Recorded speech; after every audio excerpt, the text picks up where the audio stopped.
So I want to talk now about how to exegete or how to study a passage of Scripture.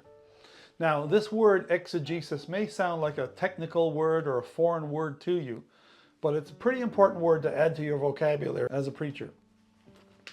Exegesis means to get the meaning out of the text. Get the meaning out of the text. Now, here's what we do sometimes. We do what we call eisegesis. And eisegesis is I put my preconceived ideas into the text and kind of twist the text because I think this is what it's saying. But no, I don't want to do that. I want to resist that temptation of, oh yeah, I already know what this means, and gloss over it or not take it too seriously. So exegesis is saying, what is this text talking about? What's it trying to communicate? What is God trying to communicate in this passage? So, the first thing we do is we have to decide the boundaries of the passage. In other words, when we're preaching, we want to preach an entire unit of thought. Sometimes it's described as a paragraph, but it may be multiple paragraphs, in fact. It's a unit of thought, something that belongs together. So let me give you an example. Let's say a passage of Scripture, or the unit of thought, is from verses 1 to 12. Okay, so it's chapter 5 of a certain book, verses 1 to 12.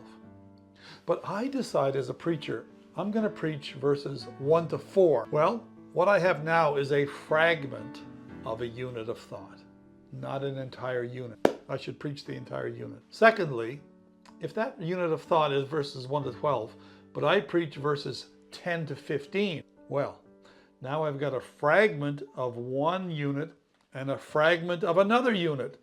That's going to create trouble as well for preaching and for study.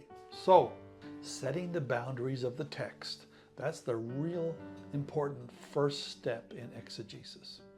How do I do that? Well, there are a few ways we can look for clues in the text. Here are some of the things to look for. The unity of the structure. In other words, does it shift from narrative to poetry?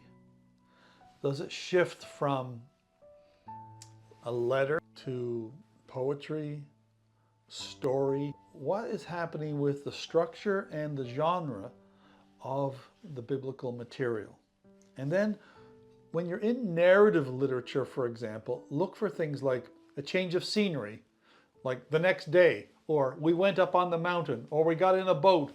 You know, those are clues that a new unit of thought or a new story is about to begin. Also look for time and change of subject. So we were talking about listening, James chapter 1, and then in James chapter 2 we start talking about, favoritism and discrimination. It's obviously a change of subject. So most people, get that. In more complex passages, we may need a little more help.